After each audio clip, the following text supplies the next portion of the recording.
Il y a des relations, des manières de communiquer qui n'ont probablement plus lieu d'être. Ce mois-ci, l'énergie du singe de feu nous pose d'ailleurs une question inconfortable, et si c'était le moment de trancher? Bienvenue dans Leadership et Harmonie, je suis Marjorie, coach et praticienne en art énergétique chinois. Aujourd'hui, on parle mise en lumière, tri et transformation. Alors, que vient nous dire finalement l'énergie du mois du singe de feu Yang?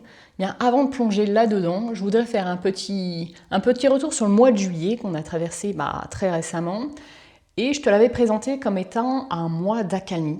Alors certes relative, mais un mois d'accalmie, un mois de répit au sein de cette année du cheval de feu qui porte quand même une dynamique extrêmement rapide, une dynamique de transformation, un rythme clairement auquel on n'a jamais été habitué jusqu'à présent quasiment. En fait, cette énergie du cheval de feu, elle nous parle de quoi? Elle nous parle déjà de notre place et de notre identité. Je pourrais même te faire aussi un parallèle avec la Ferrari, la voiture carrément. Tu sais, c'est la voiture rouge, rutilante, qui ronronne, qui fait du bruit et qui trace à toute allure. Et bien l'année du cheval de feu, Yang, c'est exactement la même chose. C'est le pur sang survolté, débridé, qui galope à toute allure et qu'il va falloir en fait maîtriser. Alors dans cette énergie et cette autoroute, j'ai envie de dire, sur laquelle on trace tous ensemble, bien effectivement, le mois de juillet a été ce mois où on pouvait se permettre de lever le pied. Tu sais, un peu comme quand tu traces sur la route des vacances et tu dis, tiens, c'est le bon moment pour sortir sur l'aire de repos, pour me dégourdir un peu les jambes, pour prendre l'air, pour aller boire un café, parce que là, waouh, je sens que j'ai foncé, j'ai tracé, j'ai eu le nez dans le volant, dans le guidon, et là, vraiment, j'aspire à lever un peu le nez et à prendre du recul. Grosso modo, le mois de juillet nous permettait de faire ça, même si effectivement ce répit était de courte durée ou a été, entre guillemets, pas celui auquel on s'attendait. Quand je t'ai parlé d'accalmie, il ne fallait pas s'attendre à pouvoir être sur le transat avec les doigts de pied en avantage. C'est vraiment ce côté plutôt la pause pipi, si je puis dire. Donc, en plus de ça, le temps a été court et il y a de très nombreuses questions d'introspection qui ont pu se pointer en plus. Donc tu pensais être complètement calme, dire le mental va pouvoir gentiment partir en vacances. Pas tant que ça. Effectivement, dans une année aussi dynamique, c'était une pause relative. En plus de ça, cette énergie, qu'est-ce qu'elle vient faire? Elle vient nous chercher sur le terrain de notre propre identité.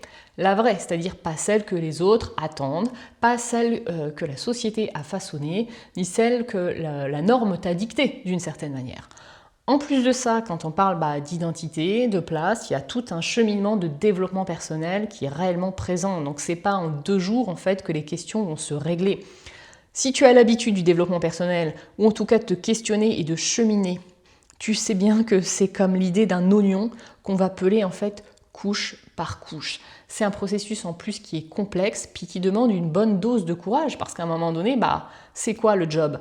C'est doter les masques un par un, avec tout l'impact émotionnel en fait que ça va pouvoir impliquer. Donc tantôt des tunnels à traverser, tantôt des deuils à faire, et puis peut-être te dire aussi qu'il est temps de lâcher certains projets, certaines façons de faire, qui faisaient partie de toi jusqu'à présent, des projets que tu avais lancés il y a peut-être encore peu de temps, où ça faisait pleinement sens, et puis là tu sens qu'en fait, il n'y a plus rien qui coïncide, il n'y a plus rien qui est pleinement aligné avec qui tu es.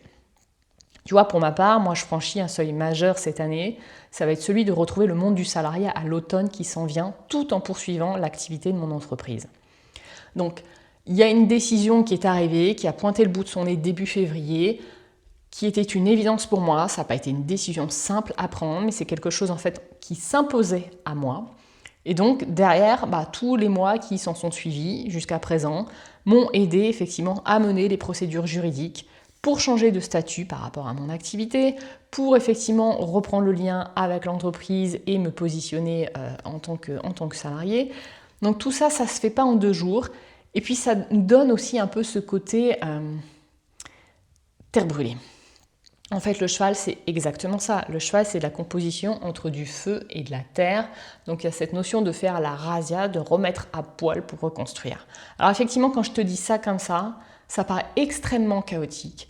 Et en même temps, tu sais que les changements qui pointent le bout de leur nez, à la fois à titre personnel, mais aussi collectif, sont absolument nécessaires. La vision positive de tout ça, parce qu'il y en a une, c'est de se dire que quand on brûle les choses, ça nous permet aussi de nourrir la terre. Tous les sédiments, toutes les cendres qui sont là vont permettre de reconstruire quelque chose de plus juste et surtout quelque chose qui soit à notre image. En plus de ça, dans la métaphysique chinoise, il s'avère que le feu nourrit la terre. Donc il y a vraiment une dynamique vertueuse, même si effectivement, sur le moment, c'est super inconfortable. Ça peut même ressembler parfois à une punition déguisée, où tu dis, mais en fait, la vie m'en veut, c'est quoi le délire encore? Mais finalement, à l'intérieur, tu sais quand même que ce choix, c'est le bon qui s'impose à toi. Et des choix, bien, il y en a encore d'autres à faire, et en particulier ce mois-ci, et je vais y revenir dans quelques instants. En attendant, si ce que je te partage te parle et que tu sens que tu as besoin d'espace pour pouvoir y voir clair, je t'invite à réserver un temps d'échange avec moi grâce au lien qui est dans la description de l'épisode. On peut se prendre 30 minutes juste pour échanger et voir de quelle manière je peux t'accompagner. Alors maintenant, venons-en au mois du singe de feu Yang. Cette énergie, elle est là depuis le 7 août, elle va nous accompagner jusqu'au 6 septembre prochain. Le singe, c'est qui? Alors il ne faut pas le voir comme étant ce petit animal, enfin plus ou moins petit, parce qu'il y a différents gabarits, dans la nature qui grimpe aux arbres. La métaphysique chinoise, c'est pas du tout ça, il ne faut pas se référer à l'animal tel qu'il est dans la nature. Chaque animal est en fait un agglomérat de différents éléments, parfois un seul, jusqu'à parfois deux, parfois trois. Et en l'occurrence, le singe, c'est du métal, de l'eau et de la terre. Ces trois éléments, ils sont 100% yang, et ce mois-ci, ils sont associés au feu yang. Donc en fait, on a un mois qui porte une énergie uniquement yang, qui va être super contrastée par rapport au mois passé, parce qu'en juillet, on était sur du 100% yin. Donc il peut y avoir ce sentiment, en changeant d'énergie, de passer de quelque chose qui était plus posé, qui invitait plus au repli, à l'introspection, à quelque chose qui de nouveau nous pousse vers l'action et vers l'envie que les choses bougent et avancent. Et effectivement, ça va être le cas. En plus de ça, avec le mois du singe, on démarre la saison du métal. Donc vu du calendrier chinois, l'automne démarre, l'automne est là. Donc en fait, on est encore à nouveau dans cette notion de transition. De l'été, on est passé à l'automne. Et on pourrait se dire, chouette, c'est la bonne nouvelle, parce que finalement, si on en arrive à l'automne, on va peut-être laisser un peu derrière nous cet excès de feu dont je vous ai beaucoup parlé. Mais finalement, pas tout à fait. Parce qu'avec ce feu yang, non, il y a encore du feu qui s'invite, il y a encore un excès qui est là, il y a encore une rampe de projecteur qui demande à faire la lumière sur quelque chose. Il y a des messages à passer, grosso modo, il y a des choses à voir, parce qu'on n'a pas pu tout voir d'un coup non plus. J'ai envie de dire qu'il fallait probablement y être préparé. On ne peut pas non plus tout encaisser d'un seul bloc. Donc l'année est quand même relativement bien faite pour le permettre, pour permettre ce travail, en fait, pas à pas, ni plus ni moins. Alors, ok, le feu yang, il est là, il vient mettre la lumière sur quoi? Effectivement, sur le métal yang du singe, et ce métal yang, il nous parle de quoi? Le métal, c'est la logique, la rigueur, les limites qu'on pose, celles qu'on ne pose pas, ça peut être notre moralité. En règle générale, le feu, il est là pour mettre en valeur ce métal yang, sauf que là, il est tellement présent, il peut tellement éclairer qu'il en arrive à éclairer les défauts. Donc grosso modo, ce qu'on n'aurait pas encore remis à plat depuis des mois, depuis des années, et l'année du cheval de feu, en fait, est là pour ça. Donc, le sentiment que j'ai, moi, c'est que la pause qu'on a vécue en juillet, d'une certaine manière, elle nous a permis de reprendre notre souffle, parce que clairement, on en avait besoin, puis qu'elle est peut-être aussi venue façonner notre capacité à accueillir de nouvelles prises de conscience ou aussi à encaisser ce qui nous sera montré ce mois-ci, comme d'habitude à titre personnel ou à titre collectif. Voilà, donc maintenant, ce métal nous invite aussi à trier. Certes, on peut parler de défauts, etc., qui pourraient piquer notre ego, mais c'est aussi le moment de trier, de trancher, parce que le métal, il a cette capacité de trancher. C'est le retour aussi à l'essentiel, au fait de pouvoir se recentrer. Donc ce qui nous est demandé d'une certaine manière, c'est de faire le bilan pour pouvoir se libérer de ce qui n'a plus lieu d'être, toujours en lien avec notre place et notre identité, puisque c'est vraiment le sujet de l'année. Et que l'eau aussi, qui est également présente dans ce singe, elle nous parle de quoi? Elle nous parle des liens et de la communication.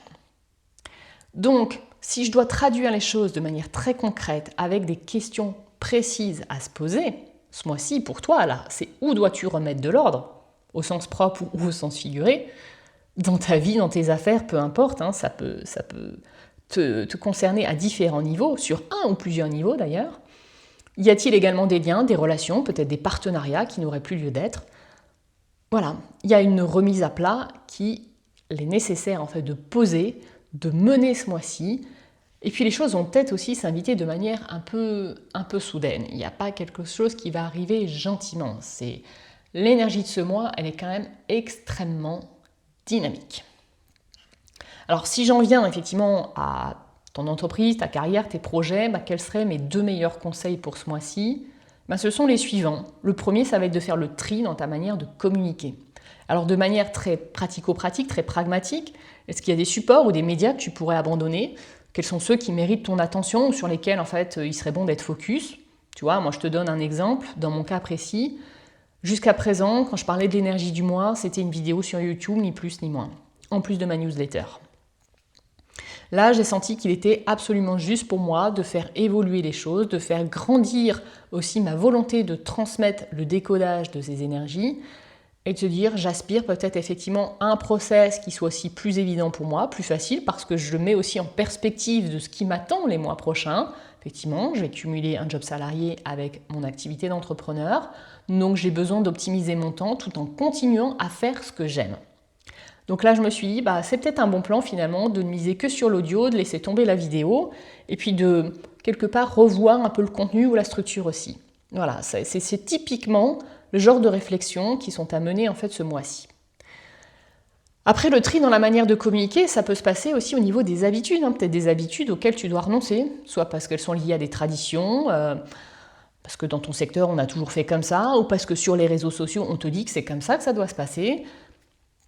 Ça peut être aussi parce que tu as envie de passer à autre chose, tu sens que tu n'es plus la même personne et puis que ce besoin évolue. Et que ça peut concerner également ta parole, ton discours. Parce que grosso modo, ça ne te correspond plus tout ce que tu avais véhiculé ou la manière de le faire jusqu'à présent. Tu sens qu'aujourd'hui, c'est plus OK, il y a quelque chose qui est plus à ton goût, qui ne te représente plus suffisamment. Puis comme tu as quand même aussi pas mal changé depuis ces derniers mois, les ajustements se font coup par coup. Et là, typiquement, ce mois-ci, il nous invite à ça. Alors, le deuxième conseil que je voudrais te donner ce mois-ci, c'est donne-toi le temps de préparer la suite. Parce qu'en fait, faire du tri, c'est bien, et c'est nécessaire d'ailleurs. Et faire de la place, faire le vide, ça permet d'accueillir la nouveauté aussi. Mais en fait, rien ne sert de se précipiter, quoi. C'est-à-dire que l'énergie ambiante, comme je te le disais, elle est extrêmement dynamique. Elle invite à agir vite, mais en tout cas avec discernement et rigueur. Parce que justement, le piège dans cette année-là, c'est de vouloir faire vite, parfois de céder à l'impulsivité ou à l'excès d'enthousiasme, et en fait de se gourer en matière de prise de décision.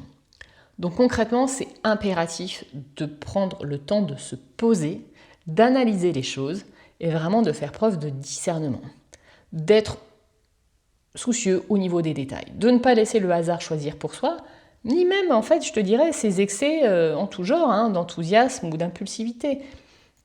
Donc, si par exemple, je te donne un cas concret, tu dois te séparer d'un associé, d'un partenaire, d'un collègue, parce que tu dois le remplacer, ou pas d'ailleurs, assure-toi que les choses soient faites en fait dans les règles de l'art. Parce que le feu qui éclaire le métal, comme je te l'exprimais tout à l'heure, c'est aussi la mise en lumière de la froideur, de la méthode que tu auras pu employer, peut-être des manquements potentiels à la procédure, des aspects juridiques qui n'auraient pas été en fait respectés. Donc il y a tout ça qui rentre en ligne de compte. Donc vraiment, sois vigilant. Et je t'invite à prendre le temps de ralentir. Quand je dis ralentir, ça ne veut pas dire ne rien faire.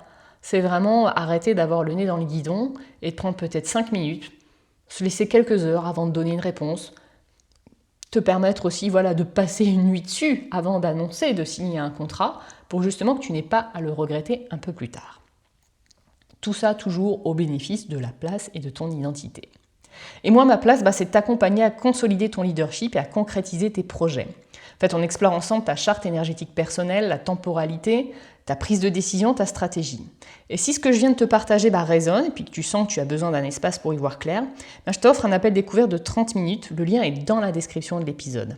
Et si cet épisode t'a parlé, le meilleur cadeau que tu puisses me faire, c'est de le partager à une personne à qui ça ferait du bien d'entendre ça aujourd'hui. C'est exactement comme ça qu'une émission comme celle-ci peut grandir.